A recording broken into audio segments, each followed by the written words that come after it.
السلام علیکم ورحمۃ اللہ تعالی وبرکاتہ۔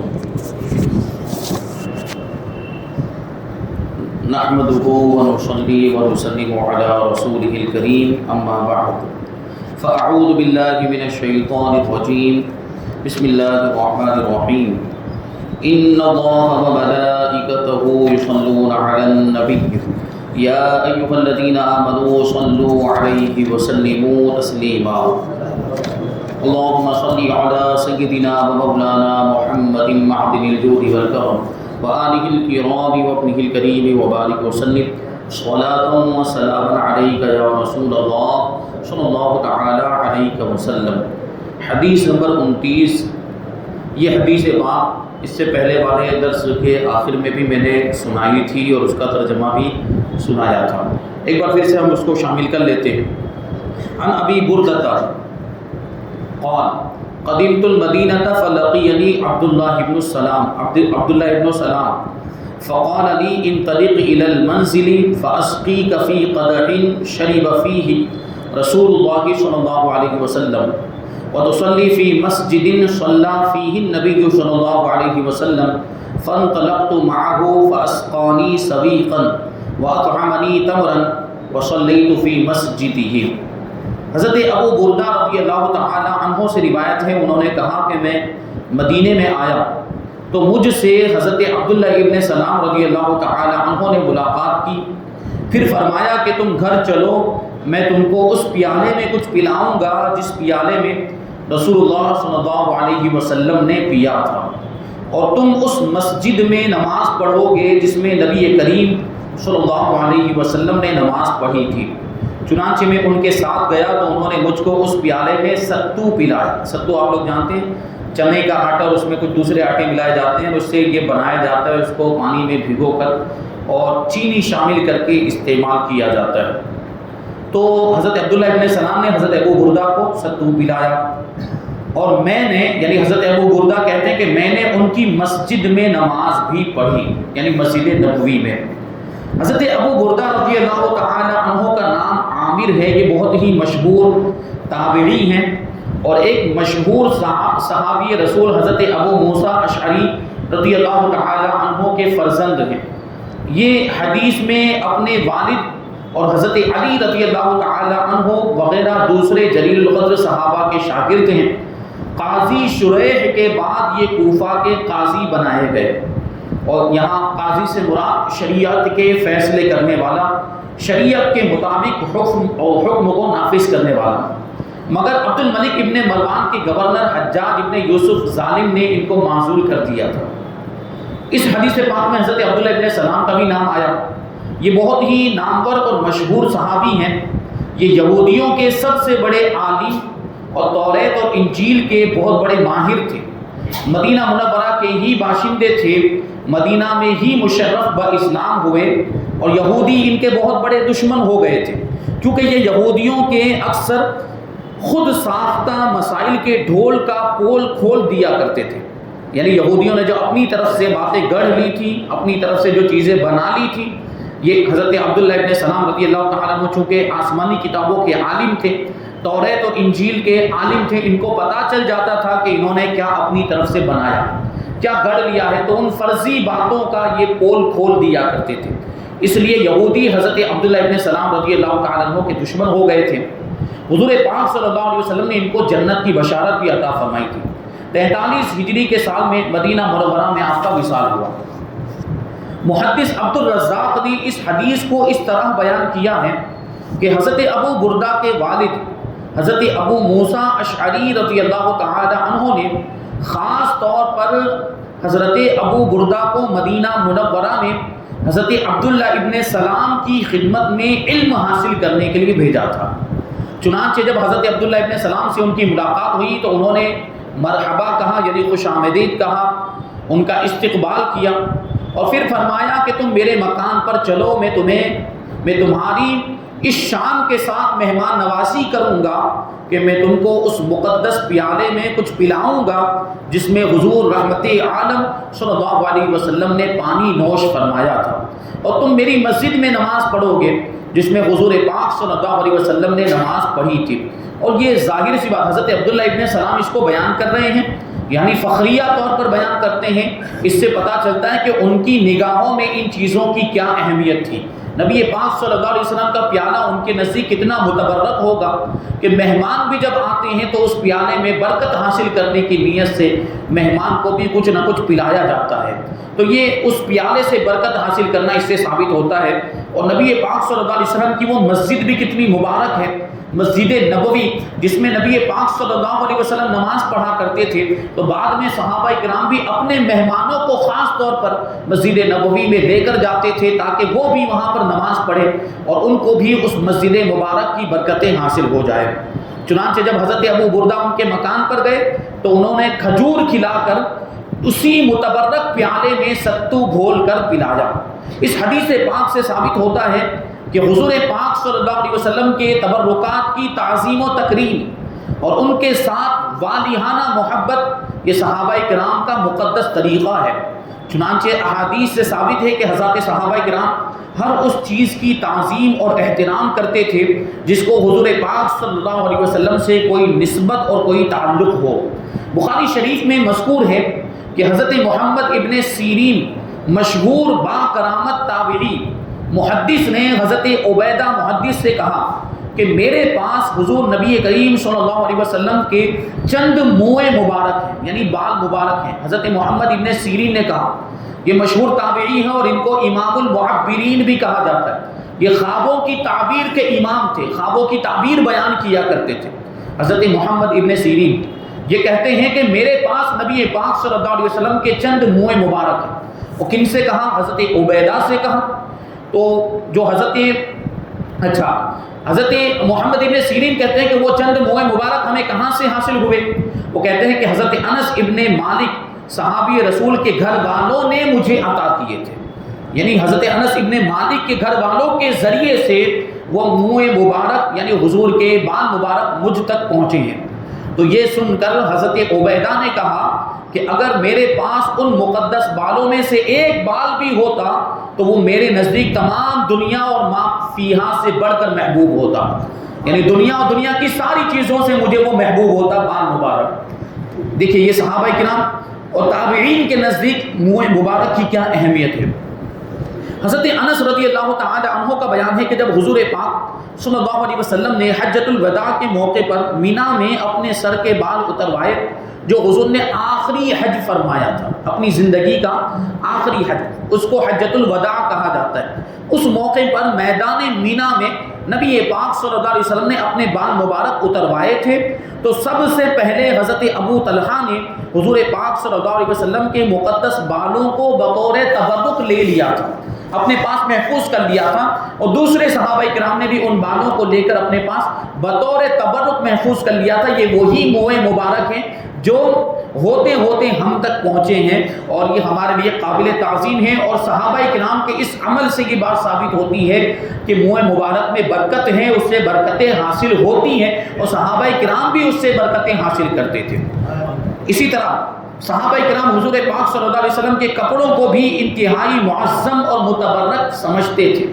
حضرت امیر المؤمنین ابو بکر صدیق رضی اللہ تعالیٰ عنہ کی صاحبزادی حضرت اسماء کے پاس حضور پاک صلی اللہ علیہ وسلم کا ایک جبہ مبارک تھا، وہ بیماروں کو اس کا دھون پلاتی تھی، یعنی جب کوئی بیمار ان کے پاس لایا جاتا تو حضور پاک صلی اللہ علیہ وسلم کا جبہ مبارک پانی میں ڈال دیتی تھی، پھر جبہ مبارک نکال لیتی، وہ پانی بیمار کو پلایا جاتا تھا تو بیمار کو شفا ہو جاتی تھی، اس بیمار کی بیماری دور ہو جایا کرتی تھی نبی پاک صلی اللہ علیہ وسلم کے جبہ مبارکہ کی برکت سے۔ اب سوچیں حضرت اسماء یہ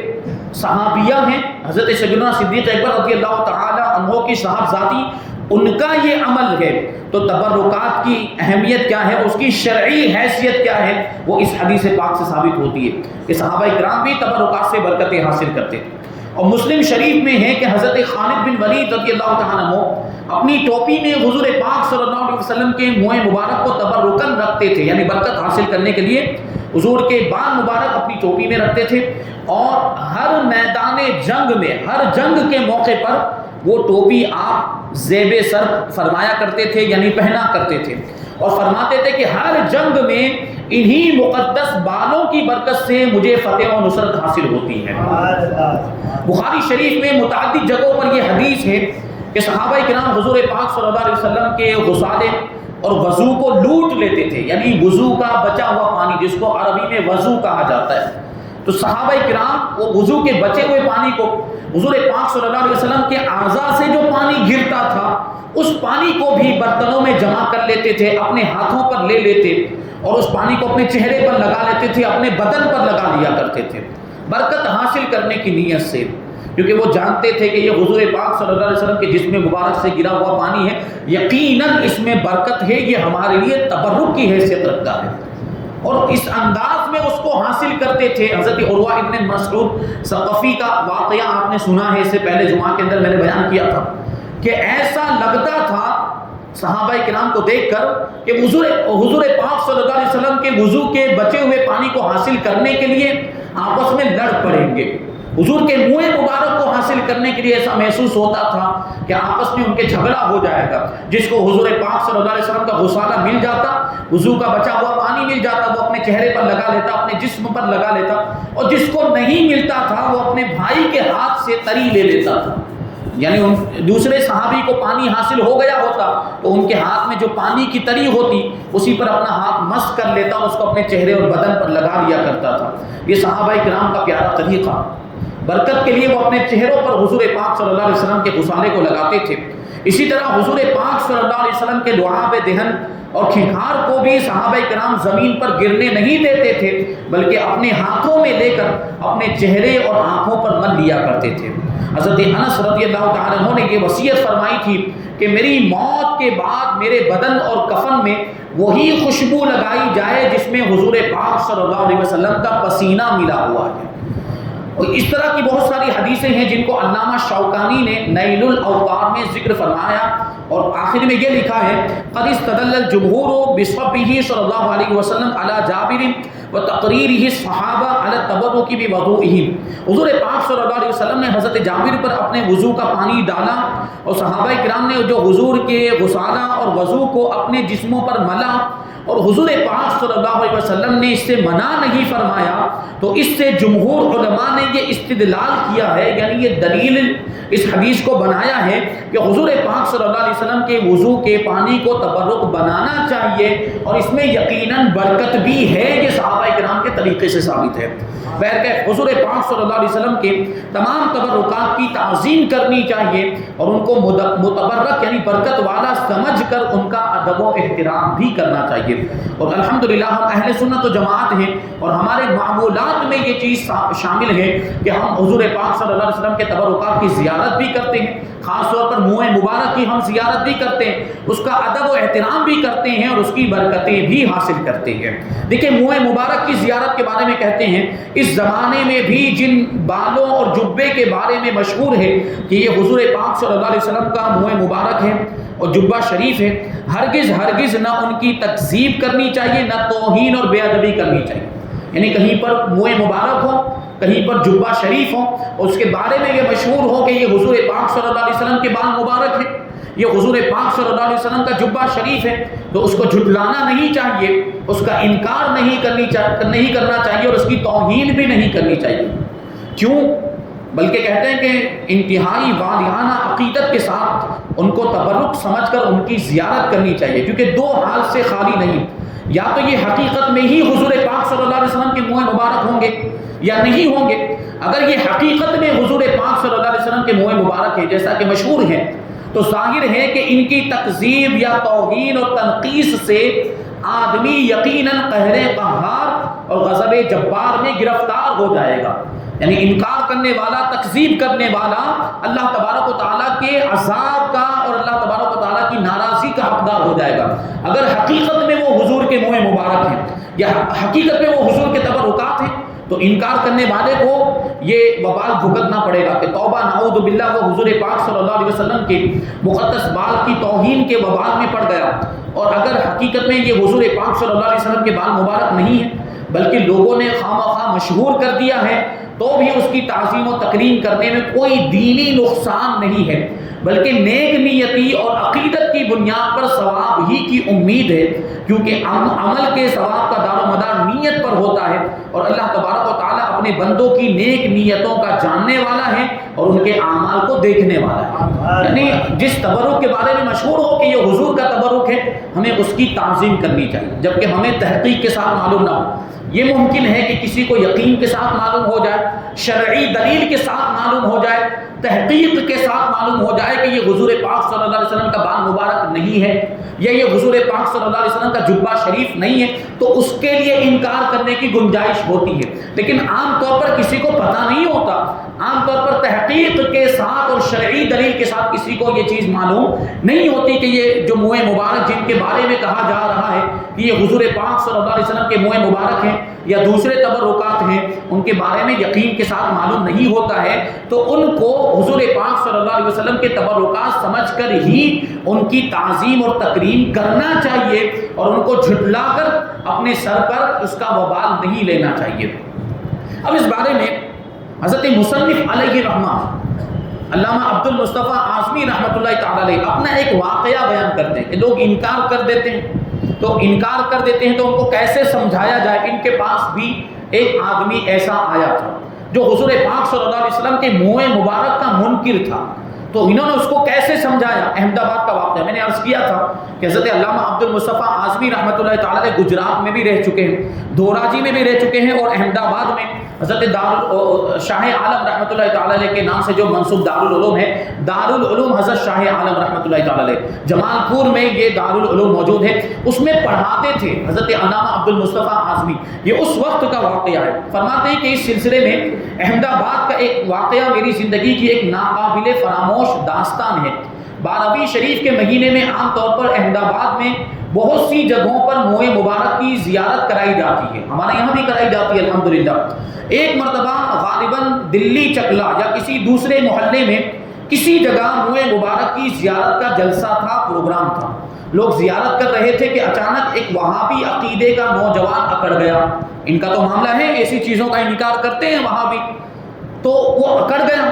اور اہل محلہ سے مطالبہ کرنے لگ گیا کہ اس بال کے منہ مبارک ہونے کا ثبوت کیا ہے، یعنی یہ حضور پاک صلی اللہ علیہ وسلم کے ہی بال مبارک ہے، اس کی کیا دلیل ہے، مجھے دلیل دی جائے۔ تو میں کس طرح، وہ کہنے لگا کہ میں کس طرح مان لوں، میں کس طرح تسلیم کر لوں کہ یہ حضور پاک صلی اللہ علیہ وسلم کا ہی مقدس بال شریف ہے۔ اس پر بہت زیادہ تو میں ہونے لگ گئی، بہت بحث و مباحثہ ہوا۔ چنانچہ محلے کے لوگ اس نوجوان کو لے کر میرے پاس دارالعلوم شاہ عالم میں آئے۔ اس نوجوان نے بڑی بے باکی اور بے ادبی کے ساتھ مجھ سے گفتگو شروع کر دی، اور مجھ سے بھی یہی مطالبہ کیا کہ آپ ثابت کیجئے کہ شہر احمد آباد میں جتنی جگہوں پر منہ مبارک ہیں وہ واقعی حضور پاک صلی اللہ علیہ وسلم کے بال شریف ہیں، اس کا کیا ثبوت ہے، اس کی کیا دلیل ہے۔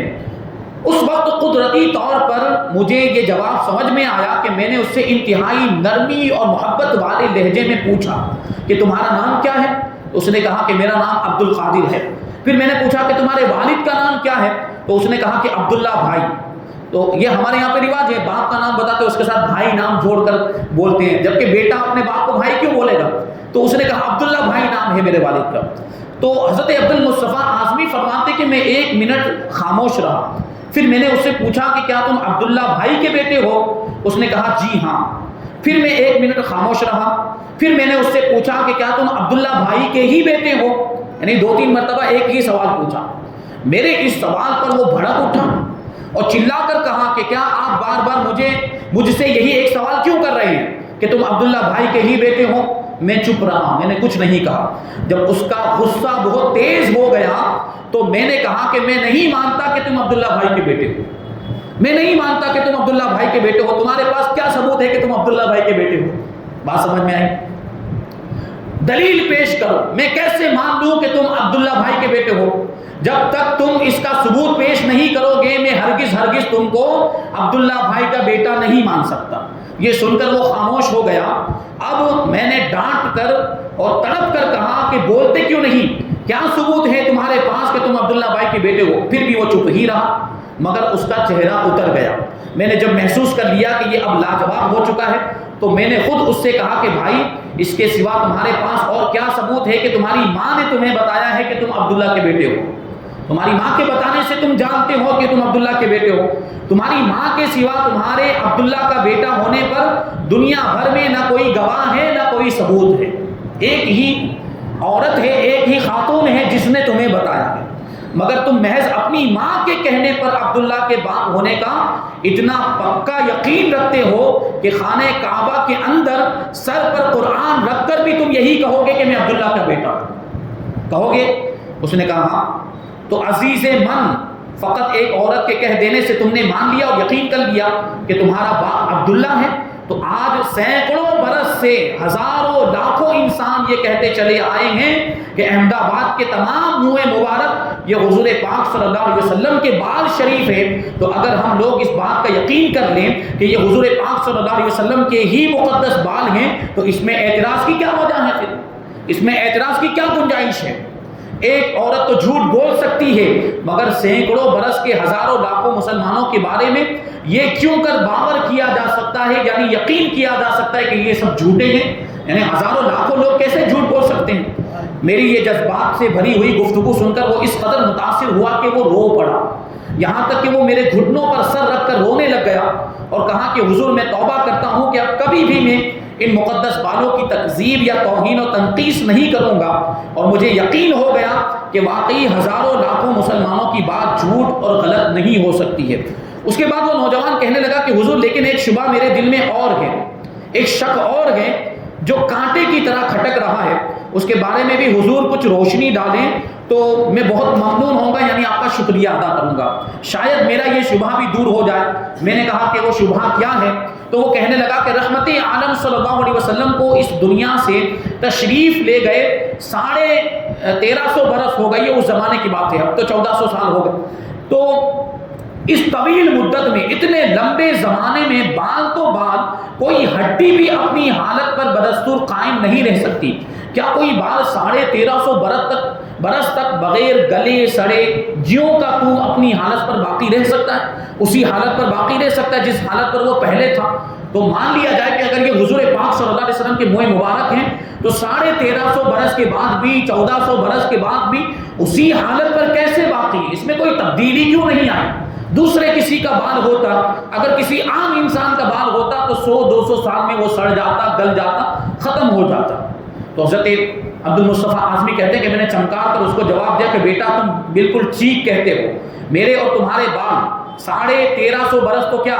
برس 2 برس میں بھی ایک حالت پر سلامت نہیں رہ سکتے اور باقی نہیں رہ سکتے. لیکن حضور پاک صلی اللہ علیہ وسلم کا ارشاد ہے ان اللہ حرم علی الارض ان تاکل اجساد الانبیاء فنبی اللہ حی یرزق. یعنی اللہ تبارک و تعالیٰ نے زمین پر حرام فرما دیا ہے کہ وہ نبیوں کے جسموں کو کھائے. اللہ کے نبی سب کے سب زندہ ہیں اور ان کو روزی دی جاتی ہے. تو سارے انبیاء کرام زندہ ہیں تو ان کے بال مبارک بھی زندہ ہیں، ان کے بال مبارک بھی اسی وجہ سے سڑتے نہیں ہیں، گلتے نہیں ہیں، ختم نہیں ہوتے، اسی حالت پر باقی رہتے ہیں کیونکہ اللہ تبارک و تعالیٰ نے ان کو محفوظ فرما دیا ہے. اس حدیث سے ثابت ہوتا ہے کہ حضور پاک صلی اللہ علیہ وسلم زندہ ہیں، لہٰذا ان کے مقدس جسم کا گلنا اور سڑنا یہ محال ہے، ناممکن ہے. اور حضور پاک صلی اللہ علیہ وسلم کے بال مبارک حضور کے جسم کا ایک حصہ ہیں. تو اللہ تبارک و تعالیٰ نے حضور پاک صلی اللہ علیہ وسلم کے ان بالوں کو بھی یہ فضیلت عطا فرما دی ہے کہ وہ حضور کے جسم مبارک کی طرح کبھی گل سڑ نہیں سکتے. تم دیکھ لو کہ سینکڑوں برس سے احمد آباد کے ان تمام مقدس بالوں کا ایک ہی حالت میں قائم رہنا یہ بھی ایک کھلی ہوئی دلیل ہے کہ یہ سب حضور پاک صلی اللہ علیہ وسلم کے ہی منہ مبارک ہیں. ورنہ اگر کسی دوسرے کے یہ بال ہوتے تو کبھی کے سڑ گل کر فنا ہو چکے ہوتے. یہ سن کر وہ نوجوان پھر آپ دیدہ ہو گیا، پھر سے آنسو اس کی آنکھوں سے جاری ہو گئے اور کہنے لگا کہ خدا کی قسم میرے تمام شبہات دور ہو گئے اور مجھ کو یقین کامل ہو گیا کہ یہ منہ مبارک بالکل اصلی ہیں. میں نے خدا کا شکر ادا کیا. لوگ بھی بہت خوش ہوئے اور وہ نوجوان بھی وہابیت سے متنفر ہو کر پکا سنی بن گیا. تو یہ بات ہے. دیکھیں علماء کرام کے پاس ایسے جوابات بھی ہوتے ہیں الحمدللہ، اور علماء کرام کے پاس سے جب جواب حاصل کرتے ہیں تو دل کو اطمینان بھی حاصل ہو جاتا ہے، اور لوگ گمراہیت سے توبہ بھی کر لیا کرتے ہیں اور پکے سنی صحیح العقیدہ بن جایا کرتے ہیں۔ یہاں پر اس حدیث کی تشریح مکمل ہوئی۔ اب آگے جو حدیث پاک ہے وہ تصویروں کے بارے میں انشاءاللہ تبارک و تعالیٰ اس کو ہم آئندہ درس میں شامل کریں گے۔ اللہ تبارک و تعالیٰ کی بارگاہ میں دعا ہے کہ جو کچھ بھی بیان ہوا اس پر ہم سب کو عمل کرنے کی توفیق عطا فرمائے۔ حضور پاک صلی اللہ علیہ وسلم کے پیارے پیارے ارشادات، آپ کی حدیثوں پر، آپ کی سنتوں پر ہم سب کو عمل کرنے کی توفیق عطا فرمائے، ایمان کی سلامتی عطا فرمائے، اور ایمان پر ہی ہم سب کا خاتمہ فرمائے۔ وما علینا الا البلاغ۔